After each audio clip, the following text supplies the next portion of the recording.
Ok, vamos a empezar a calcular estas existencias de aquí. ¿Cómo vamos a interpretar nuestras existencias? Va a ser muy sencillo aquí en detalle movimientos. Si yo tengo en detalle en tipo un número 1, significa que yo vendí algo. Y número 2 significa que yo compré algo.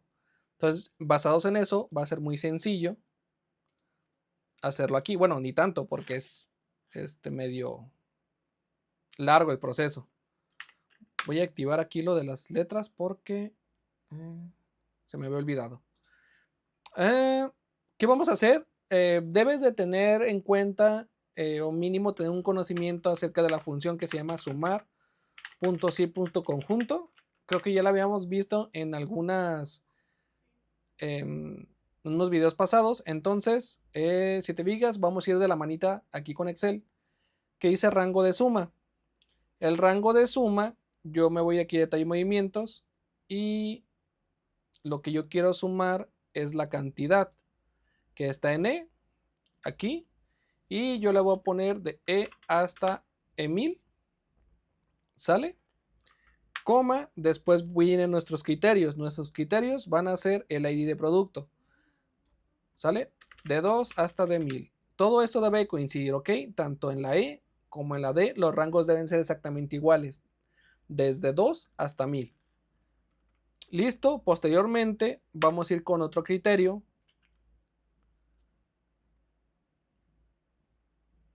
Que el criterio acá es en movimientos, no te creas, es en datos y va a corresponder a este de aquí. ¿Sale? Una coma, viene el rango de criterios otra vez y esto ahora va a corresponder aquí a detalle movimientos a el tipo. Todo esto desde C2 hasta C1000, coma, nuestro criterio 2 va a ser que si es un 2 va a ser una suma, ¿ok? Cierro esto. Y aquí me dice que en existencias tengo 1. Vamos a poner aquí nuestro signo de dólar en todos lados. Antes de la letra, antes de los números. Porque cuando yo arrastre todo esto, no quiero que se mueva, ¿vale? Ahí. Vamos a arrastrar todo esto, nomás para ver si es cierto o no. Mira aquí. A ver, vámonos por partes. Bueno, dice que el ID 1 corresponde a una existencia de 1. ID 1, aquí está. Y corresponde a nada más 1. ¿Ok? ¿Por qué? Porque debe ser de tipo 1. Ah, no, de tipo 2, perdón. Mira, lo voy a colorear, ¿no? Para que sea más fácil de ver. A ver, todo lo que sea 1. Aquí. Ahorita vamos a quitar estos colores, ¿eh? No van a ser para siempre. Entonces, quedamos que el 2 es una adquisición de mercancías. Así, el 2 y el 2. Ok, listo. Mucho más fácil de ver. Entonces, ID de producto 1 es una existencia. ¿Está correcto? Ahora, el 2 deberían ser 3. Vámonos a datos. 3, está correcto. ¿Sale? Nuestra fórmula funciona. Una más, el 15 dice que es 1. 15 es 1. Perfecto. Entonces nuestra fórmula sí funciona. ¿Sale? Entonces ahora viene la parte contraria. Voy a copiar toda esta fórmula de acá de datos. ¿Y qué es lo que tengo que hacer?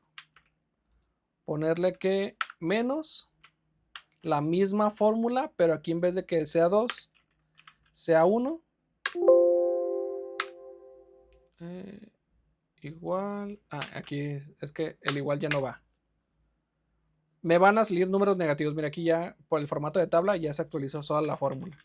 Aquí es normal, ¿eh? O sea, realmente todo esto, si va a ser cierto, me van a hacer números negativos porque estuve haciendo un montón de pruebas con la nota de venta y no con la de proveedores.